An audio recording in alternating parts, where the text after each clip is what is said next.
പോരാട്ടം? അല്ല, നമ്മൾ ആദ്യം അറിയുന്നത് അവൻ അറസ്റ്റ് ചെയ്തു, പോലീസ് കൊണ്ടുപോയെന്നാണ് നമ്മൾ ആദ്യം അറിയണത്.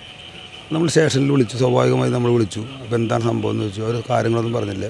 അത് കുഴപ്പമില്ല, വർഗീസേട്ടാ നാളെ കാലത്ത് വിടും, കാലത്ത് വന്നാൽ മതി എന്ന് പറഞ്ഞു. ഞാൻ കാലത്ത് ചെല്ലുന്നു ചോദിക്കുമ്പോൾ പിന്നെ മർദ്ദിച്ചു എന്നിപ്പം പറയുന്നു, സുഹൃത്ത് പറയുന്നു പോലീസ് മർദ്ദിച്ചു പറഞ്ഞു. അങ്ങനെ ഈ നിയമ പോരാട്ടത്തിലേക്ക് എത്താൻ എന്താണ്? അപ്പോൾ നമ്മൾ പോയി ജാമ്യം എടുത്ത് പിന്നെ വിലക്ക് വളരെ മോശമായ കള്ളക്കേസ് ഇട്ടത് നോക്കിയപ്പോൾ നമ്മുടെ ചാവക്കാട് മജിസ്ട്രേറ്റ് കോടതി നമുക്ക് ജാമ്യം തന്നു. ഇത് കള്ളക്കേസാണെന്ന് കണ്ടപ്പോൾ അന്ന് മർദ്ദനം നടന്നിട്ടുണ്ട് എന്ന് ഇവൻ മൊഴി പറഞ്ഞപ്പോൾ സ്വമേധയാ ഇവൻ്റെ മെഡിക്കലെടുക്കാൻ പറഞ്ഞു. അങ്ങനെ മെഡിക്കലെടുത്തു. നോക്കിയപ്പോൾ ഇവൻ്റെ കള്ളക്കേസാണെന്ന് ബോധ്യപ്പോൾ ജാമ്യം തന്നിട്ടുണ്ട്. മെഡിക്കലെടുത്തപ്പോൾ ഇവൻ്റെ ചെവിക്ക് 10-30% ഡാമേജ് ഉണ്ടെന്ന് നമ്മൾ വന്നപ്പോൾ ഒരു ഇൻറ്റിമേഷൻ എടുക്കാനോ ഒരു FIR ഇടാനോ പോലീസ് തയ്യാറായില്ല. അവിടെ നിന്നാണ് നമ്മൾ CCTVക്ക് അപേക്ഷ വെച്ചു. കുന്നംകുളം കോടതിയിൽ കേസ് ഇങ്ങനെ ഫയൽ ചെയ്ത് മുന്നോട്ട് പോയി. അതാണ് കേസായി മുന്നോട്ട് പോയി കേസ് എടുക്കുകയും വളരെ നിയമ പോരാട്ടത്തിൽ 2.5 കൊല്ലത്തിന് ശേഷമാണ് CCTV നമുക്ക് പോലീസിൻ്റെ കയ്യിൽ നിന്ന് മേടിക്കാൻ സാധിച്ചത്.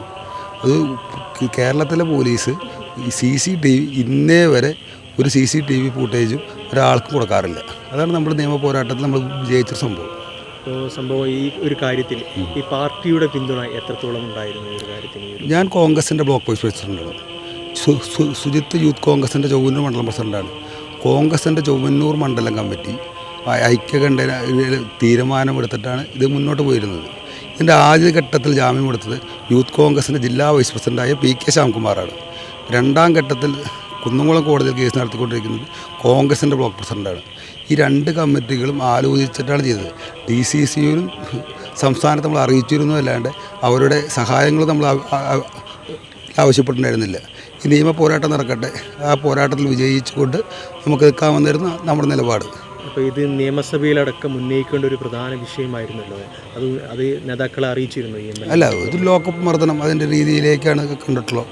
ഈ ക്രൂരമായ മർദ്ദനം, ഇത്രയും മർദ്ദനം സുജിത്ത് എന്നോട് പറഞ്ഞിരുന്നുവെങ്കിലും ഇത്രയും ക്രൂരമായ മർദ്ദനമായിരുന്നുവെന്ന് എനിക്ക് പോലും അന്ന് ഇത്ര ഉണ്ടായിരുന്നില്ല.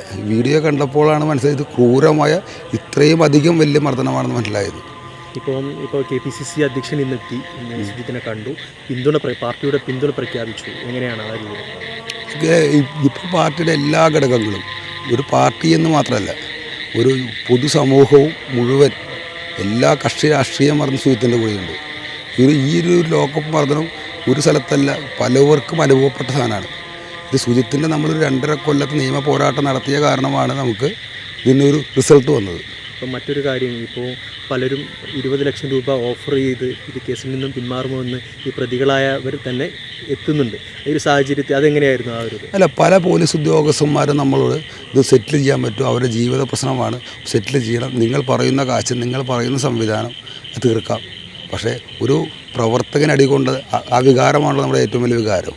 അതിൽ ഒരു വിട്ടുവീഴ്ചയ്ക്ക് നമ്മൾ തയ്യാറില്ല. കുറ്റവാളികൾ ആരായാലും ശിക്ഷിക്കപ്പെടണം, അതുമാത്രമായിരുന്നു നമ്മുടെ നിലപാട്.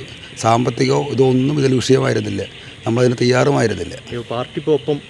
പാർട്ടി KPCC പ്രസിഡന്റ് പറഞ്ഞു, പ്രതിപക്ഷ നേതാവ് പറഞ്ഞു, എല്ലാ ഘടകങ്ങളും മണ്ഡലം കമ്മിറ്റികൾ മുതൽ കേരളത്തിലെ തിരുവനന്തപുരം മുതൽ കാസർഗോഡ് വരെ ഈ സമരം ഏറ്റുകൊടുത്തുകൊണ്ട് നടക്കുന്നത്. ഇത് തന്നെയാണ് ഈ വർഗീസ് ചൊവ്വന്നൂർ പറയുന്നത്. പാർട്ടിയുടെ പൂർണ്ണ പിന്തുണയുണ്ട്, ഒരു വിട്ടുവീഴ്ചയ്ക്കും തയ്യാറല്ല, നിയമപോരാട്ടം തുടരുമെന്നാണ് ഇദ്ദേഹം വ്യക്തമാക്കുന്നത്. ജിത്തു വെട്ടത്തിനൊപ്പം യൂനുസ് അഹമ്മദ്, മീഡിയ 1 തൃശ്ശൂർ.